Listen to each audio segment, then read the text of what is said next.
Halo, jumpa kembali dengan saya Yohanes, masih dalam kuliah getaran mekanik. Kali ini kita akan belajar tentang respon getaran sistem 1DOF yang disebabkan oleh gangguan harmonik dari luar.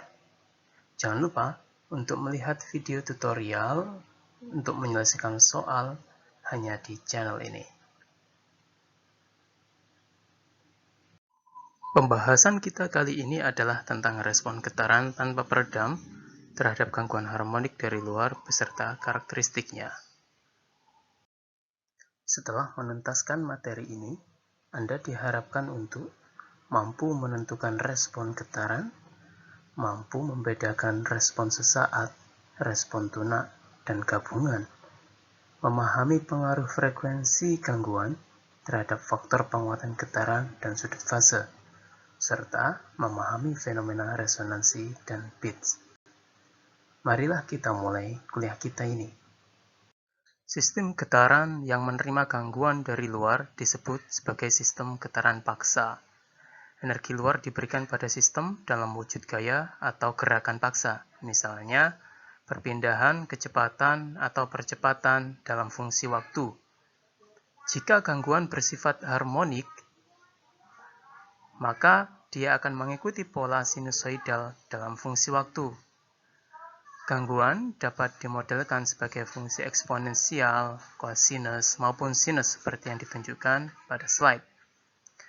Respon getaran sistem linier ini akan selalu mengikuti pola gangguannya. Gangguan harmonik akan mengakibatkan respon harmonik pula. Contoh kasus aplikasi getaran harmonik ini misalnya terjadi pada saat terjadi unbalance.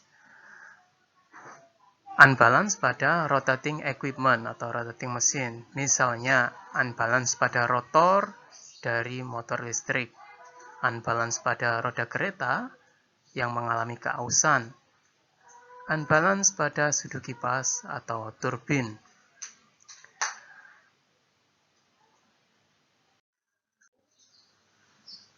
Sistem getaran paksa memiliki dua macam respon yang terjadi bersamaan, yaitu respon natural, transient, dan respon paksa, tunak.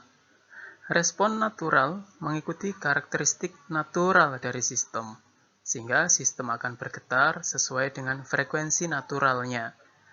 Untuk sistem dengan peredam, respon natural ini akan berkurang kemudian menghilang dengan bertambahnya waktu. Sedangkan respon paksa, dia akan bergetar mengikuti karakteristik gangguan, sehingga dia akan bergetar sesuai dengan frekuensi pengganggunya. Respon ini akan tetap ada selama gangguan itu bekerja. Secara fisik, respon yang bisa kita amati dan bisa kita ukur adalah respon total dari sistem. Pada slide ini, kita akan mencari respon getaran untuk sistem tanpa peredam. Respon natural bergetar mengikuti frekuensi natural sistem, namun amplitude getarnya belum diketahui seperti ditunjukkan persamaan E1. Respon paksa bergetar mengikuti frekuensi pengganggunya, dan amplitudenya proporsional terhadap amplitude pengganggunya, seperti ditunjukkan persamaan E2 dan E3. Respon total dapat diperoleh dengan menjumlahkan kedua respon tersebut dan memasukkan kondisi mula, yaitu posisi mula-mula dan kecepatan mula-mula, seperti ditunjukkan persamaan E4. Berikut ini adalah contoh respon getaran total untuk sistem yang diganggu dengan dua frekuensi gangguan yang berbeda. Respon getaran dengan frekuensi gangguan lebih rendah dari frekuensi natural sistem ditunjukkan pada gambar bagian atas.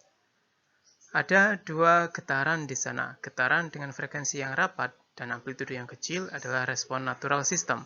Sedangkan getaran dengan frekuensi yang renggang, ditunjukkan oleh garis putus-putus, adalah respon getaran paksa. Hal ini akan berbalik jika frekuensi gangguan yang diberikan lebih tinggi daripada frekuensi natural system, seperti yang ditunjukkan oleh gambar bagian bawah.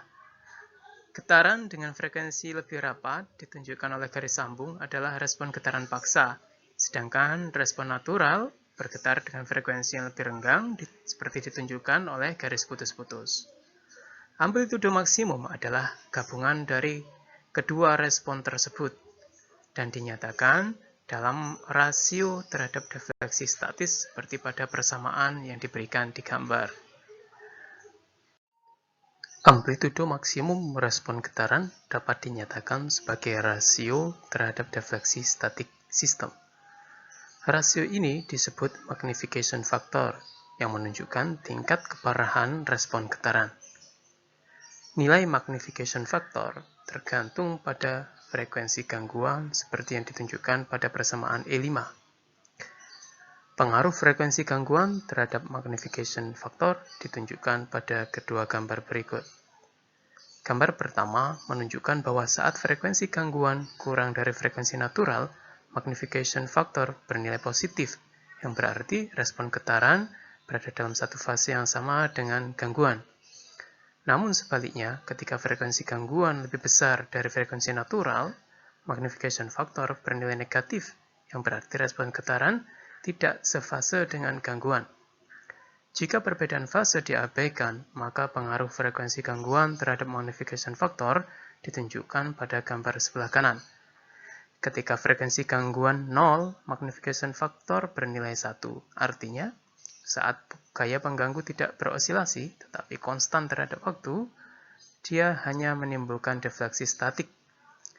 Ketika frekuensi gangguan bertambah besar mendekati frekuensi natural, nilai magnification factor bertambah secara eksponensial dan mendekati nilai yang tak terbatas. Saat frekuensi gangguan sama dengan frekuensi natural, terjadilah resonansi, di mana magnification factor menjadi tak terbatas. Nilai magnification factor kemudian akan berkurang dan mendekati 0 dengan bertambahnya frekuensi gangguan. Oleh karena itu, frekuensi gangguan harus dikendalikan agar tidak mendekati frekuensi natural sistem getaran. Atau ketika kita merancang, frekuensi natural sistem mekanik harus dirancang jauh lebih tinggi dari frekuensi gangguan.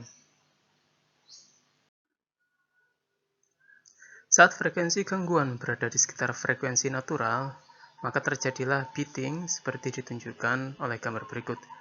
Persamaan respon dan amplitudo diberikan pada persamaan E6 dan E7. Epsilon di dalam persamaan menunjukkan selisih antara nilai frekuensi natural sistem dengan frekuensi gangguan, yang nilainya sangat kecil. Beating ini bisa menjadi pertanda secara fisik bahwa sistem hampir mengalami resonansi. Demikian materi respon getaran paksa untuk sistem tanpa peredam. Berikutnya, silakan periksa tutorial untuk materi ini di channel yang sama. Terima kasih.